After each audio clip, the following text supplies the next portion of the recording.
আল্লাহ রাব্বুল আলামিন যিনি মানুষ সৃষ্টি করেছেন তিনি কোরআন শরীফের ভিতরে বলে দিয়েছেন। আমি প্রথমেই বলেছি, আপনারা লক্ষ্য করুন, এই কোরআন তাবিজের কিতাব নয়, এই কোরআন তদবিরের কিতাব নয়, ঝাড়ফুঁকের কিতাব নয়। কোরআন হলো পৃথিবীর মানুষের জন্য কোড অফ লাইফ, পূর্ণাঙ্গ জীবন বিধান। সব কিছু আল্লাহ পাক কোরআনের ভিতরে বলে দিয়েছেন, কোনো জিনিস বাদ দেন নাই। আপনি আমি কেমনে সৃষ্টি হয়েছি আল্লাহ পাক কোরআনের ভিতরে বলেছেন, ইন্না খালাকনাকুম মিন তুরাবিন সুম্মা মিন নুতফাতিন সুম্মা মিন আলাকাতিন সুম্মা মিন মুদগা। নিষ্প্রাণ মাটি দিয়ে তোমাকে উৎপন্ন করা হয়েছে, নিষ্প্রাণ মাটির উপাদান দিয়ে তোমাকে তৈরি করা হলো। মায়ের পেটের ভিতরে এক ফোঁটা নাপাক পানি জমাট রক্তে পরিণত হয়ে গেল। জমাট রক্ত আস্তে করে গোস্ত পিণ্ড হলো। গোস্ত পিণ্ডকে সুন্দর করে সাজায়া, হাড্ডি গুড্ডি বানায়া, স্ট্রাকচার তৈরি করে তার উপরে ফাকাসাউনাল ইযামা লাহমা, চামড়া দিয়ে গোস্ত দিয়া সাজায়া সুন্দর করে বানালাম। আল্লাহর পরিচয় শুনুন, আল্লাহ আমার কেমন আল্লাহ। মায়ের পেটের ভিতরে সন্তান বানায়া এরপরে যখন রূহ দেওয়া হয়েছে, ক্ষুধা লেগেছে, খাবারের প্রয়োজন হয়েছে, আল্লাহ রাব্বুল আলামিন ওই কচি বান্দা মায়ের পেটে বসে কি খাবে সেজন্য তার মা চিন্তা করে নাই, বাবা চিন্তা করে নাই, সরকার চিন্তা করে নাই। আল্লাহ রাব্বুল আলামিন মায়ের মাসিক অসুখকে বন্ধ করে দিয়ে সন্তানের নাভির সাথে আর মায়ের নাভির সাথে তার লাগায়া, পাইপ লাগায়া মায়ের মাসিক অসুখের রক্তগুলি দিয়ে সন্তানকে বড় বানালেন। মুখ দিয়া এই রক্ত পান করালেন না, মুখটাকে পবিত্র রেখে দিলেন যাতে করে পৃথিবীতে আসার পর ওই মুখ দিয়া আল্লাহ রাব্বুল আলামিনের জিকির করতে পারো। সন্তান মায়ের ভিতরে পেটের ভিতরে বড় হলো। আল্লাহ রাব্বুল আলামিন বলেন, মাস দিন যখন পুরো হয়ে গেল, সুম্মা নুখরিজুকুম তিফলা, বাচ্চার আকারে পৃথিবীতে নিয়ে আসলাম। এখন খাবা কি? পৃথিবীতে যখন বাচ্চা এলো তখন তার পেটের সাথে যে সংযোগ ছিল মায়ের নাভির সাথে আর সন্তানের নাভির সাথে, সেই সংযোগ তার আর কি থাকলো? কি করা হলো? কেটে দেওয়া হলো। লক্ষ্য করুন, খাবারের জন্য একটি মাত্র পাইপ আল্লাহ লাগাইছিলেন, পৃথিবীতে সন্তান আসার সঙ্গে সঙ্গে পাইপটা কেটে দেওয়া হলো। এবার কি খাবে? আল্লাহ রাব্বুল আলামিন মায়ের বুক থেকে সন্তানের জন্য এবার সিঙ্গেল সিগন্যাল, তার জন্য সিঙ্গেল কোন লাইন যেটা ছিল কেটে দিয়া মায়ের বুক থেকে সন্তানের জন্য ডাবল লাইন আল্লাহ চালু করে দিলেন। এমন দুধ বানায় দিলেন যা শুধু খাবার নয়, শুধু ফুড ভ্যালু নয়। এই দুধের ভিতরে ক্যালসিয়াম, এর মধ্যে ভিটামিন, এর মধ্যে আয়রন, এর মধ্যে মেডিসিন। দুনিয়ার এই সন্তান ছিল ফি কারারিম মাকিন, সুরক্ষিত জায়গার ভিতরে ছিল। কোনো পলিউশন সেখানে যেতে পারতো না, রোগের জার্ম সেখানে যেতে পারতো না। দুনিয়ায় এলো দূষিত আবহাওয়ার ভিতরে। এই সন্তানকে এখনই অ্যান্টিবায়োটিক খাওয়ালে পরে অসুবিধা হবে। আল্লাহ রাব্বুল আলামিন মায়ের দুধের ভিতরে ঔষধ দিয়া রোগের প্রতিষেধক বানায়া দিলেন। এ হলো আমার আল্লাহ। এ আমার কে? আল্লাহ। জোরে বলেন আল্লাহ। আল্লাহ আল্লাহ রাব্বুল আলামিন মায়ের দুধ দিয়ে সন্তানকে বড় করলেন আর শোনায় দিলেন, খবরদার এই মায়ের সাথে, এই বাপের সাথে নাফরমানি করবি না। মা বাপের জন্য আমার কাছে দোয়া করবি, রব্বির হামহুমা কামা রাব্বায়ানি সগীরা। সবাই পড়েন আমার সাথে, রব্বির হামহুমা কামা রাব্বায়ানি সগীরা। আল্লাহ পাক শিখাই দিলেন, বান্দারে আমার কাছে দোয়া করায় আল্লাহ, আমার মা বাপ আমাকে ছোটবেলায় যেভাবে স্নেহের কোলে লালন পালন করেছে, এইভাবে আমার মা বাপদের তোমার রহমতের কোলে লালন পালন করো। মনে থাকবে ভাইরা? বলেন মনে থাকবে? প্রত্যেক নামাজের পরে মা বাবার জন্য দোয়া করবেন, বেঁচে থাকুক আর মরে যাক, দোয়া করবেনই। মনে থাকবে? রব্বির হামহুমা কামা রাব্বায়ানি সগীরা। আবার পড়েন রব্বির হামহুমা কামা রাব্বায়ানি সগীরা। আল্লাহ পাক মায়ের মর্যাদা এত বাড়াইছেন, সাহাবী প্রশ্ন করেছে ইয়া রাসূলুল্লাহ খেদমত করব কার? হুজুর বলেন তোমার মায়ের, তারপরে কার? তোমার মায়ের, তারপরে কার? তোমার মায়ের, তারপরে কার? তোমার পিতার। বাপের চাইতে মায়ের মর্যাদা আল্লাহ 3 গুণ বাড়াইয়া দিলেন, 3 গুণ বৃদ্ধি করে দিলেন। হাদিস শরীফে এসেছে হযরত আবী হুরায়রা রাদিয়াল্লাহু তাআলা আনহু রাসূলের কাছে এসে রাতের বেলায় কাঁদতেছিলেন। হুজুর প্রশ্ন করলেন, আবু হুরায়রা কাঁদো কেন? হযরত আবু হুরায়রা বলছেন, হুজুর মা আমাকে মেরেছে। তিনি প্রশ্ন করলেন, আচ্ছা মা তোমার মারলো কেন? তুমি কি কোনো বেয়াদবি করছো? তিনি বললেন না। তবে মারলো কেন? হযরত আবু হুরায়রা বলেন, ইয়া রাসূলুল্লাহ আপনার খেদমত থেকে বাড়ি ফিরতে আমার দেরি হয়ে গিয়েছিল। গভীর রাত্রে যখন বাড়ি গেছি, মা আমাকে প্রশ্ন করলেন, বাবা দেরি হলো কেন, কোথায় ছিলি? তাম পৃথিবীর মানুষ যেই কদম মোবারক চুমু দিতে পারলে ধন্য হয়ে যায়, সেই আখিরি জামানার পয়গম্বর নবী মুহাম্মদ রাসূলুল্লাহ সাল্লাল্লাহু আলাইহি সাল্লামের দরবার থেকে আসতে আমার দেরি হয়ে গেছে।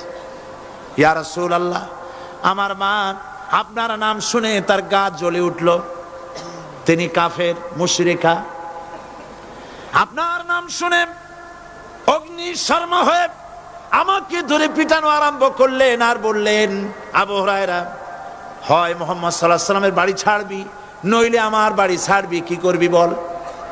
মার খেতে খেতে আমি বললাম, মা তোমার গায়ে যত শক্তি আছে আমারে মারো, তোমার বাড়ি শুদ্ধ, তাম দুনিয়াটা ছেড়ে দিতে পারি, মুহাম্মদ রাসূলুল্লাহর কদম মোবারক ছেড়ে দিতে পারি না। হুজুর আমার মা গলা ধাক্কা মেরে আমাকে বের করে দিয়েছেন। হুজুর বলছেন, আবু হুরায়রা মা তোমাকে মেরেছে আর আমার কাছে নালিশ করছো, আমি তোমার মায়ের কোনো বিচার করতে পারবো না। সুবহানাল্লাহ, এত বড় পাওয়ারফুল নবী, শানওয়ালা, ইজ্জতওয়ালি, বরকতওয়ালি, এত বড় নবী বলছেন মা মেরেছে, আমার করার কিচ্ছু নাই। সুবহানাল্লাহ। তোমার মা মুশরিকা হোক আর যাই হোক, তোমার মা। সুবহানাল্লাহ বলেন। আমার বন্ধুগণ, হযরত আবু হুরায়রা বলেন, ইয়া রাসূলুল্লাহ মায়ের বিরুদ্ধে কোনো অভিযোগ নিয়ে আমি আপনার কাছে আসি নাই। হুজুর বললেন, কেন আসছো বলো খুলে। আবু হুরায়রা বলেন, হুজুর আমি জানি আপনি আল্লাহর দরবারে যদি কোনো ব্যাপারে হাত তোলেন আল্লাহ মঞ্জুর করে ফেলেন। আপনি দয়া করে আমার মার জন্য দোয়া করেন, আল্লাহ যেন হেদায়েত দিয়ে দেন।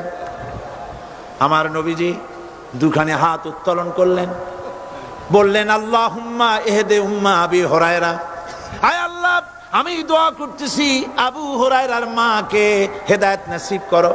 হুজুর হাত তুলে মোনাজাত করছেন, আবু হুরায়রা দৌড় দিলেন বাড়ির দিকে। কয়েকজন সাহাবী হযরত আবু হুরায়রার জামা টেনে ধরেছে, এই ভদ্রলোক দৌড়ায় কেন? এত শান্ত মানুষ, কখনো গরম হয়ে কারোর সঙ্গে কথা বলে না, এই মানুষটা দৌড়ায় কেন? কোনো বিপদ হইল নাকি? জামা টেনে ধরে বলে, আবু হুরায়রা দৌড়াও কেন? হযরত আবু হুরায়রা বলেন, জামা ছেড়ে দাও, কোনো বিপদ আমার হয় নাই, আমি দৌড়াইয়া বাড়ি যাই দেখতে চাই। আমি দৌড়াইয়া আগে বাড়ি যেতে পারলাম না, আমার নবীর দোয়া আগে আমার বাড়ি চলে গেছে, আমি এটা দেখতে চাই। হযরত আবু হুরায়রা দৌড়াতে দৌড়াতে বাড়ি চলে গেছেন। দরজায় নক করলেন, ভেতর থেকে আওয়াজ এলো, কে? তিনি বললেন, আমি আবু হুরায়রা। মা দরজা খুলে দাও, আমি তোমার সন্তান। মা বললেন, বাবা অপেক্ষা করো, দরজা খুলতেছে। হযরত আবু হুরায়রা বলেন, মায়ের গলার আওয়াজের ভেতরে কুফরি কর্কশতা পেলাম না, মায়ের গলার আওয়াজের ভেতরে তাওহীদের নরমিয়াত পেলাম। আমার কাছে মনে হলো আমি আবু হুরায়রা বাড়ি আসার আগে নবীজির দোয়া আল্লাহর আরশে পৌঁছে গেছে। আবু হুরায়রা বলছেন, মা আমার কিছুক্ষণ পরে ঘরের থেকে বেরিয়ে এসেছেন, আমি দেখলাম মায়ের শরীর ভিজা, মাথার চুল দিয়া পানি টপকাচ্ছে। মা আমার বললেন, বাবারে তোমাকে মারার পর আমি নিদারুণ অনুশোচনায় পড়েছিলাম, মনে মনে ভাবলাম, আহারে আমার সন্তানরা আমি কেন মারলাম? সে তো কোনো খারাপ কাজ করে নাই, কোনো খারাপ জায়গায় যায় নাই, এত ভালো মানুষ যার সম্পর্কে লোকেরা খামোখাই মিথ্যা কথা বলে, এই ভালো মানুষটার কাছে গেছে, সেজন্য আমি মারলাম কেন? বাবা গো, আমি আমার ভুল বুঝতে পেরেছি, জীবনের ভুলও ধরা পড়েছে, আমাকে জলদি করে নিয়ে চলো বিশ্ব নবীর দরবারে। হযরত আবু হুরায়রার মা রাসূলুল্লাহর খেদমতে এসে ঘোষণা করলেন, আশহাদু আল্লা ইলাহা ইল্লাল্লাহু ওয়াহদাহু লা শারীকা লাহু ওয়া আশহাদু আন্না মুহাম্মাদান আবদুহু ওয়া রাসূলুহু। আমার ভাইয়েরা, আল্লাহ রাব্বুল আলামিন মানুষ সৃষ্টি করে পৃথিবীতে পাঠায় দিলেন, খাবারের ইন্তজাম করলেন, এগুলি সব আল্লাহর পরিচয়। আল্লাহরে চেনার জন্য বড় বড় কিতাব ঘাটা লাগে না, কিসমতে যদি থাকে দুই একটা দৃষ্টান্ত যথেষ্ট হয়ে যায়। সুবহানাল্লাহ, সুবহানাল্লাহ, দুই একটা দৃষ্টান্ত যথেষ্ট। আল্লাহ পাক সমস্ত সৃষ্টি জগৎকে তৈরি করলেন, সৃষ্টি করলেন, আর তাদের খাদ্যের ব্যবস্থা করলেন। কে করেছেন খাদ্যের ব্যবস্থা? খাদ্য দেন আল্লাহ। কিন্তু অহংকারী যারা, তারা বলে দেশের বাম্পার ফলনের জন্য সমস্ত কৃতিত্ব সরকারের। বলেন আস্তাগফিরুল্লাহ, বলেন নাউজুবিল্লাহ। এদের একজন বলছিল, 3 বছর কিছু দিবার পারুম না, লোকেরা কয় আমরা না খাইয়া থাহুম, আল্লাহ কয় আমিও দেহুম, কদ্দুর পারো না খাইয়া থাকতে। ফসল কে দেন? জোরে বলেন, কে দেন? বাম্পার ফসলের ফলনের দাবি সরকার করতে পারে না, এটা কুফরি, এটা শিরক। জমিনের ফসল কে দেন? আকাশের বৃষ্টি কার? পানি কার? সার কার? সব আল্লাহ পাক। আল্লাহ পাক কোরআন শরীফে বলেছেন, লা ইন শাকারতুম লা আযীদান্নাকুম ওয়া লা ইন কাফারতুম ইন্না আযাবি লাশাদীদ। আমার নিয়ামতের শুকর যদি আদায় করো বাড়ায় দেব, আর যদি কৃতজ্ঞ হও, শুকরিয়া আদায় না করো, মস্ত বড় শাস্তি দেব। ফসল দেই আমি, আর শুকরিয়া আদায় করো তোমার বাজানের। ঠিক কিনা? শুকরিয়া আদায় করে কার? বাজানের। একটা লোকের, একটি মানুষের যেই প্রশংসা এই সরকার করলো, বিগত 4.5 বছর ধরে একটা মানুষের যত জিকির করলো, প্রশংসা করলো, ছবি টানাইলো, যদি এতটা জিকির, এতটা স্মরণ আল্লাহ রাব্বুল আলামিনের করত, ওদের জন্য আল্লাহর জান্নাতের দরজা খোলা হয়ে যেত। প্রশংসা করবে কার? চিল্লায় বলুন, আল্লাহ পাকের প্রশংসা করো। খেতে দেওয়ার মালিক তিনি।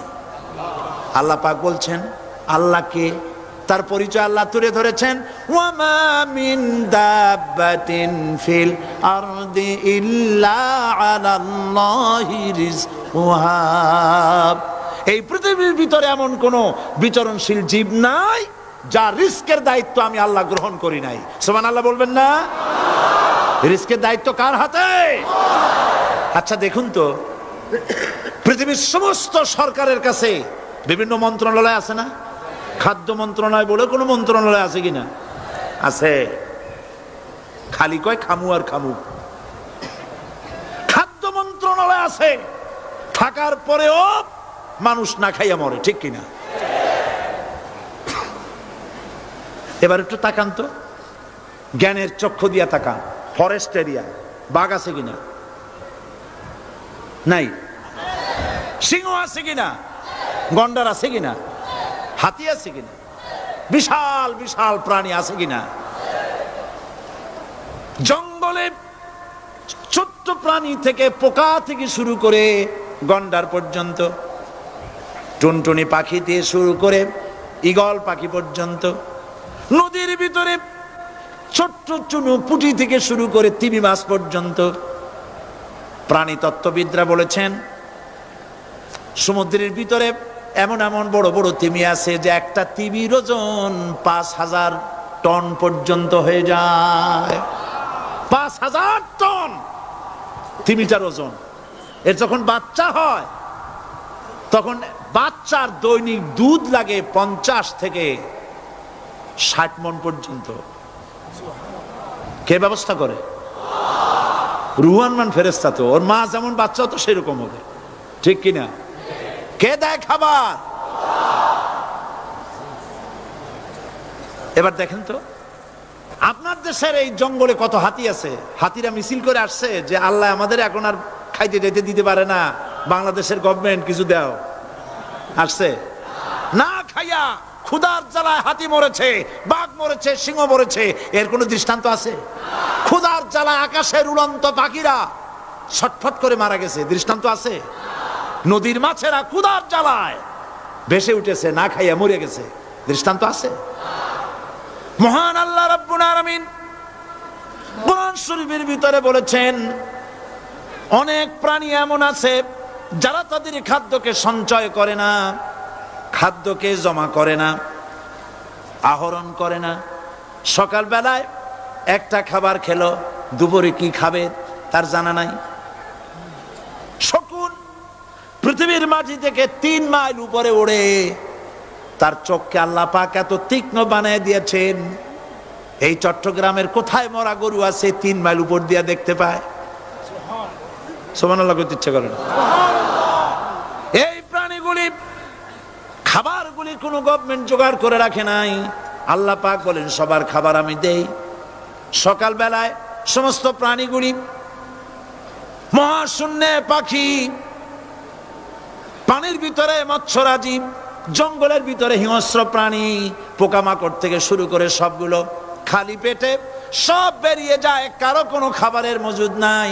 সন্ধ্যা হতে না হতে সমস্ত প্রাণীগুলির পেট ভরাইয়া আমি আবার যার যার ঘরে বেরায় দেই।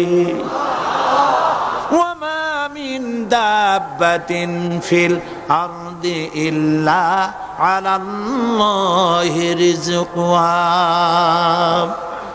সমস্ত প্রাণীর রিজকের দায়িত্ব আমি আল্লাহর হাতে।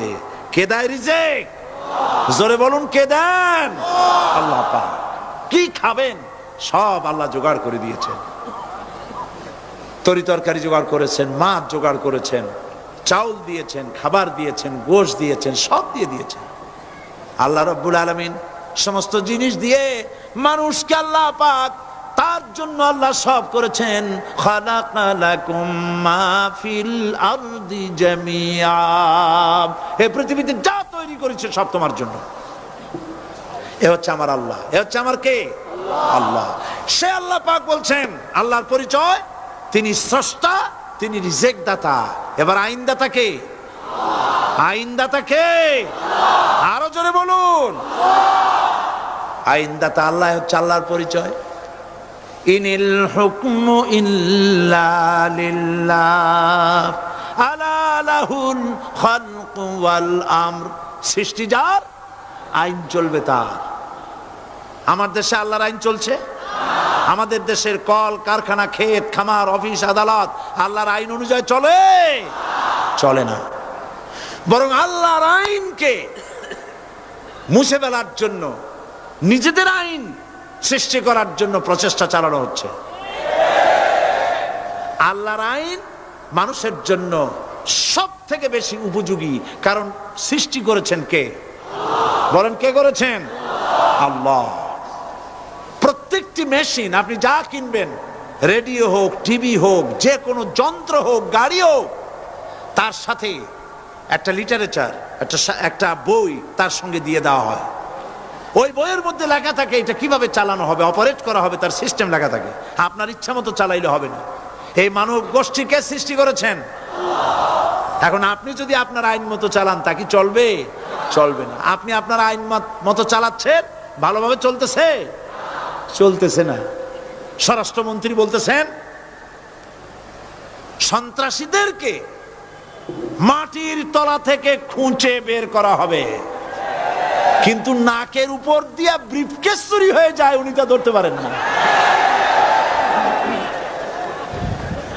এই হলো আইন।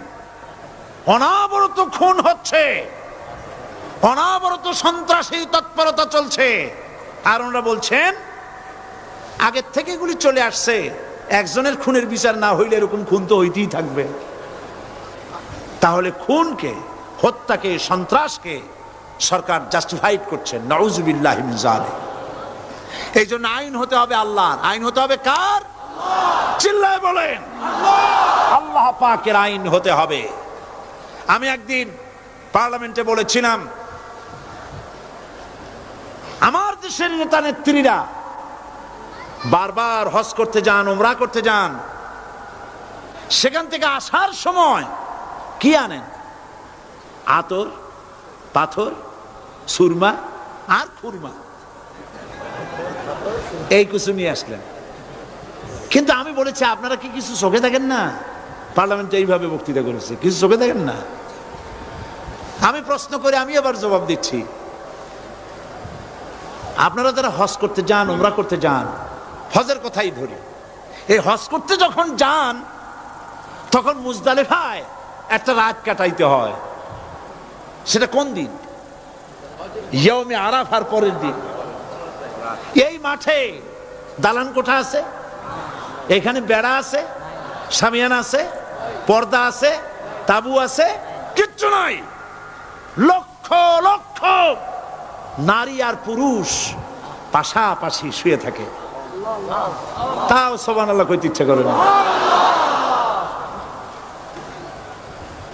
সারা রাত জনে জনে পুলিশ পাহারাদার নাই।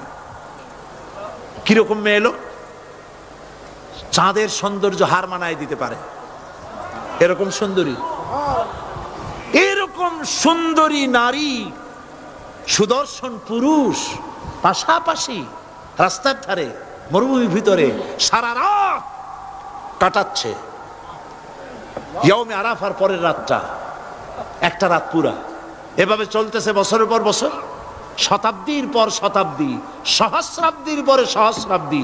আমি প্রশ্ন করি, পৃথিবীর ইতিহাসে কেউ কি এমন কথা বলতে পেরেছে, লিখতে পেরেছে যে মুজদালিফার রাতে সেখান থেকে 10টা নারী হাইজ্যাক হয়েছে, 5টা নারী লাঞ্ছিত হয়েছে? বলতে পারবে? গভীর রাত্রে পুরুষ সঙ্গী ছাড়া সুন্দরী রমণী, যুবতী রমণী একাকিনী নিজের ঘর ছেড়ে আল্লাহর ঘরে তাওয়াফ করতে আসে। তাওয়াফ সেরে তাহাজ্জুদের নামাজ পড়ে আল্লাহর কাছে মোনাজাত করে একা একা হাজার হাজার লাখো পুরুষের ভিতর থেকে আপন ঘরে ফিরে যায়। কারো বাবার হিম্মত নাই একবার তাকায় তো রূপ উপভোগ করার জন্য, আবার তাকায়, অথবা তার আঁচল ধরে টান মারে। আছে ইতিহাস? কথা কন না কেন? সুন্দরী একটা মাইয়া মক্কা থেকে, মদিনা থেকে পাওয়া যায় না, 15 দিন হয়ে গেছে। হয়েছে কখনো? এবার জবাব দেন, কেন হয় না? কেন হয় না? আমার দেশের মেয়েরা রাস্তা দিয়ে হাঁটতে পারে না। হাই স্কুল মেয়েদের, হাই স্কুল মেয়েদের কলেজ যখন ছুটি হয়, তথাকথিত সোনার ছেলেরা গেটের সামনে এতিমের মতো কালায় থাকে। অনবরত হাইজ্যাক হচ্ছে, ধর্ষণের সেঞ্চুরি হচ্ছে। আর ওখানে হয় না কেন? ওখানে হয় না এই কারণে, এই কোরআনের আইন আল্লাহ রাব্বুল আলামিন যে আইন দিয়েছেন, ওখানে আইন বলবৎ আছে। আছে নাকি? আছে কিনা? কোন পুরুষ কোন নারীকে ধর্ষণ করেছে যদি প্রমাণিত হয়, সে যদি ফাহাদের ছেলে হয় আর ফাহাদের মেয়েও হয়, কোরআনের শাস্তি হলো পাথর মেরে উড়াইয়া দাও। তাকে জানিয়ে দেওয়া হবে রেডিও টিভির মাধ্যমে জেনাকারের ব্যভিচারীর শাস্তি হবে। চতুর্দিকে হাজারো লোকেরা দাঁড়াবে, হাতে পাথর নিয়ে পাথর মেরে তাকে তার গোশত হাড্ডি বাতাসের সাথে উড়ায় দেবে। একজন মানুষ আর একজন মানুষকে খুন করলো, এই আসামি ধরা পড়ে গেল, কোরআনের শাস্তি হলো যখন ধরা পড়বে প্রমাণিত হবে যেমন ভাবে হত্যা করেছে পরেও হত্যা করো। এই দৃশ্য, এই আইন যদি বাংলাদেশে যদি এই আইন চালু হয়ে যেত, খুনের আসামি ধরা পড়েছে জেনার আসামি, প্রকাশ্য ময়দানে এলো, সাক্ষী প্রমাণে কোর্টে প্রমাণিত হলো সত্যি সে খুনি। এই বিশাল আউটার স্টেডিয়ামের মাঝখানে খুনি কি দাঁড় করাও, চতুর্দিকে হাজারো লাখো মানুষ থাকুক, রেডিও টিভির ক্যামেরা কার্যকর হবে, পত্র পত্রিকার সাংবাদিকরা আসবে, তরবারির এক আঘাতে খুনির কল্লাটা উড়ায় দাও, দেহটা নিঃসাড় হয়ে জমিনে পড়ে যাবে। এই দৃশ্য যারা দেখবে স্বচক্ষে, রেডিওতে, পত্র পত্রিকায়, আর 1 বছরের ভেতরে খুন করার হিম্মত কারো কলিজায় উঠবে? জেনাকারের পাথর মেরে দেওয়া, পাথর মেরে উড়িয়ে দেওয়ার শাস্তি যদি চোখে কেউ দেখে, জেনা করার পুলক আর জাগবে? এটা নাম আল্লাহর আইন। এই আইন কার? এই আইন কার? এই আইন যতদিন পর্যন্ত বাংলার মানুষের, মুসলমানদের উপরে কার্যকরী না হচ্ছে, এই দেশে কার্যকরী না হবে, ততদিন পর্যন্ত হত্যা, ধর্ষণ, খুন বন্ধ হবে না। বন্ধ হবে। সুতরাং এই আইন হচ্ছে কার? আরো জোরে বলেন, আল্লাহ রাব্বুল আলামিন। মহান আল্লাহ রাব্বুল আলামিনের এই আইন অনুযায়ী যদি দেশ চলে, মানুষ শান্তি পাবে, চুরি বন্ধ হবে, ডাকাতি বন্ধ হবে, জেনা বন্ধ হবে, হত্যা ধর্ষণ বন্ধ হয়ে যাবে। নবীজি এমন একটি আইন চালু করে দিয়ে, কোরআনের বিধান চালু করে দিয়ে এমন একটা সমাজ চালু করেছিলেন, যেই সমাজ সম্পর্কে হুজুর নিজে বলেছেন, খায়রুল কুরুনে কারনি, সর্বশ্রেষ্ঠ যুগ হলো কার যুগ? আমার যুগ। সুবহানাল্লাহ বলেন। রাসূলের যুগ হলো সর্বশ্রেষ্ঠ যুগ। সেই কোরআন, সেই হাদিস আজও আছে না নাই? বলেন জোরে, আজও আছে না নাই?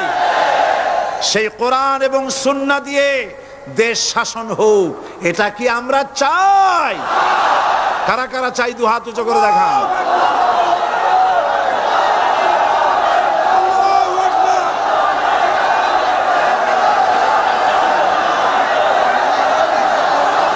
আরে ভাই, আপনারা দাঁড়ায় গেলেন কেন?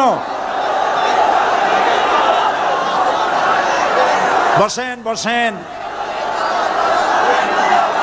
আমি তো একটা স্লোগান দিতে বললাম, হাত দেখতে চাইছি আমি, মাথা দেখতে চাই নাই। এই সুযোগে কোমরটা সোজা করে নিলেন। আচ্ছা বসেন, আর মহব্বতের সাথে জিকির করেন, লা ইলাহা ইল্লাল্লাহ, লা ইলাহা ইল্লাল্লাহ, লা ইলাহা ইল্লাল্লাহ, লা ইলাহা ইল্লাল্লাহ, লা ইলাহা ইল্লাল্লাহ, লা ইলাহা ইল্লাল্লাহ। জোরে সরে সবাই জিকির করেন, লা ইলাহা ইল্লাল্লাহ, লা ইলাহা ইল্লাল্লাহ, লা ইলাহা ইল্লাল্লাহ, লা ইলাহা ইল্লাল্লাহু মুহাম্মাদুর রাসূলুল্লাহ। বসুন, আমরা মুনাজাত করব। আল্লাহ রাব্বুল আলামিন আয়াতুল কুরসির ভিতরে আল্লাহর সার্বভৌমত্বের কথা বলেছেন, আল্লাহু লা ইলাহা ইল্লা হুয়াল হাইয়ুল কাইয়্যুম। পড়েন আমার সাথে সবাই, আল্লাহু লা ইলাহা ইল্লা হুয়াল হাইয়ুল কাইয়্যুম। আল্লাহ হচ্ছেন যিনি ছাড়া কোনো ইলাহ নাই, তিনি শাশ্বত চিরঞ্জীব। সুবহানাল্লাহ বিহামদি। আগামীকাল এর বাকি অংশ আমি আপনাদের সামনে আলোচনা করব ইনশাআল্লাহ। জোরে বলেন ইনশাআল্লাহ। দাঁড়ানো ভাইরা বসেন। আপনাদের পাশে যারা দাঁড়িয়েছেন অনুরোধ করে বসায় দেন। বলেন যে আর 5টা মিনিট বসেন, আল্লাহর রাস্তায় হাঁটেন না। হ্যাঁ বলেন, বলেন আপনারা যে আল্লাহর রাস্তায় হাঁটেন না, বসেন, সবাই বসেন। এত বড় মাহফিলের মুনাজাত, সুবহানাল্লাহ বলেন। চট্টগ্রামের ইতিহাসের শ্রেষ্ঠ মাহফিল, চিল্লায় বলেন সুবহানাল্লাহ। গোটা বিশ্বের কোরআনের শ্রেষ্ঠ মাহফিল, বলেন সুবহানাল্লাহ। যারা বলেন আলহামদুলিল্লাহ। আগামীকাল এ মাহফিলের আখেরি মুনাজাত হবে ইনশাআল্লাহ। বলেন ইনশাআল্লাহ। আমি আন্তরিকভাবে দুঃখিত, প্রতি বছর আমার মা বোনদের জন্য, চট্টগ্রামবাসী আমার মা বোনদের জন্য আলাদাভাবে তাদের প্রশ্নের উত্তর দেই এবং তাদের সামনে কোরআন হাদিসের কথা আলাদাভাবে বলি। এবছর দিন কম হয়ে গেল বলে মহিলারা, মা বোনেরা বঞ্চিতা হয়ে গেলেন। শিশু কিশোরদের জন্য আলাদাভাবে সমাবেশ করা হয়, তাও বঞ্চিত হয়ে গেল। এই বিশাল তাফসীরুল কোরআন মাহফিলের বরকত থেকে চিটাগংবাসীকে যারা বঞ্চিত করলো, আল্লাহ তাদের হেদায়েত নসিব করে দিন। যদি হৃদয় থাকে, যদি হৃদয় বলে কিছু থাকে,